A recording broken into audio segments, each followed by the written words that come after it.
جمعية الدعوة والإرشاد وتوعية الجاليات بمحافظة بدر. الحمد للہ رب العالمین والصلاة والسلام علی اشرف الانبیاء والمرسلین اما بعد۔ محترم ناظرین کرام، شب برات یعنی 15 شعبان کی رات کیے جانے والے کام اور وہ کام جو قرآن و حدیث سے ثابت نہیں ہیں، شریعت سے ان کا تعلق نہیں ہے، نہ ہی وہ اللہ کے رسول سے ثابت ہیں، نہ ہی وہ اللہ کے رسول کے صحابہ کرام سے ثابت ہیں، جن کو دوسرے الفاظ کے اندر بدعات کہا جاتا ہے، بدعت کہا جاتا ہے۔ ان بدعات میں سے ایک عمل 15 شعبان کی رات کو یعنی شب بارات کو قبرستان جانا ہے۔ حالانکہ قبرستان جانے کے بارے میں ایک بھی صحیح حدیث اللہ کے رسول علیہ السلام سے ثابت نہیں ہے۔ ایک روایت ملتی ہے جس کے بارے میں تمام علماء کرام کا اتفاق ہے کہ یہ روایت بالاتفاق ضعیف ہے۔ اگر ہم اس روایت کے مفہوم کو لیں تو پھر بھی ہمارے اس کام کے اوپر مختلف قسم کے سوالات اٹھتے ہیں جن کا جواب دینا ہمارے لیے اوپر ضروری ہے۔ حدیث ہے کہ حضرت عائشہ رضی اللہ تعالی عنہ کے ہاں نبی علیہ السلام کی باری تھی۔ وہ فرماتی ہیں کہ میں نے نبی علیہ السلام کو دیکھا، آپ چپکے سے اٹھے، چادر مبارک اٹھائی، اپنا جوتا اٹھایا، چل دیے۔ میں آپ کے پیچھے چادر اوڑھ کے چل دی۔ میں نے آپ کو دیکھا کہ آپ قبرستان گئے ہیں، قبرستان جا کے آپ نے دعا کی ہے۔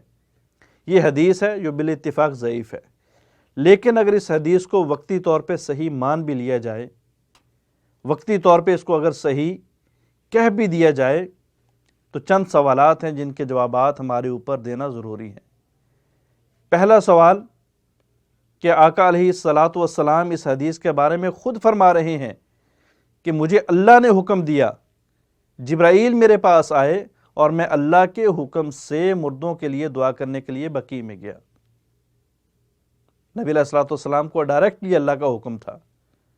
دوسرے نمبر پہ کیا آقا علیہ السلام نے یہ کام اپنے دور نبوت کے 23 سالوں میں ہر سال کیا؟ کسی ایک حدیث سے بھی یہ ثابت نہیں ہے کہ آقا علیہ السلام ہر سال 15 شعبان کو قبرستان جایا کرتے تھے۔ کیا صحابہ کرام نے اس عمل کے اوپر عمل کیا؟ حالانکہ صحابہ کرام کے بارے میں ہمارا ایمان ہے کہ ہر وہ خیر کا کام جو خیر کا کام ہو، صحابہ کرام اس کے اندر ہم سے سبقت لے جانے والے ہیں۔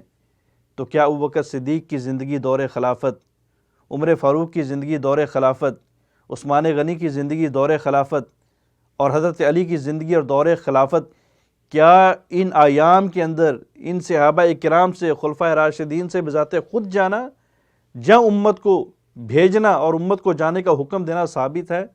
کسی ایک حدیث میں بھی نہیں ملتا، کسی ایک واقعے میں بھی نہیں ملتا۔ اور پھر اس سے بھی بڑھ کے ایک قدم آگے کہ اگر اس حدیث کو وقتی طور پہ صحیح مان بھی لیا جائے تو آقا علیہ السلام کا عمل تو یہ ہے کہ آپ چپکے چپکے گئے ہیں، اکیلے گئے ہیں، حتیٰ کہ اپنی بیوی کو بھی نہیں بتایا۔ آپ کی بیوی بھی آپ کی اس عمل سے شک میں پڑ گئی۔ تو ہمارا جانے کا طریقہ کیا ہے؟ اگر سنت پہ عمل کرنا ہے تو اکیلے جانا ہے، اس قبرستان میں جانا ہے جو بقیع کی طرح سنسان ہے۔ لیکن ہم سنت سمجھتے ہیں، عمل کرنا چاہتے ہیں، لیکن جاتے کیسے ہیں؟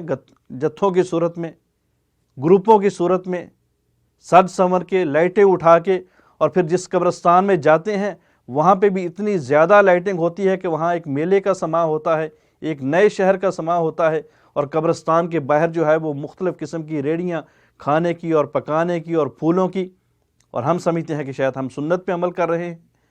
میرے بھائیوں، اگر سنت پہ عمل کرنا ہے تو پھر اگرچہ حدیث ضعیف ہے، ہمارا موقف نہیں، ہمارا منہج یہ نہیں، لیکن اگر اس کے اوپر عمل کرنا ہے تو پھر نبی علیہ السلام کی طرح اکیلے جائیے، رات کے سناٹے میں جائیے، اور ایسے قبرستان میں جائیے جو بالکل سنسان ہو۔ اللہ رب العالمین بدعات سے بچنے کی توفیق عطا فرمائے۔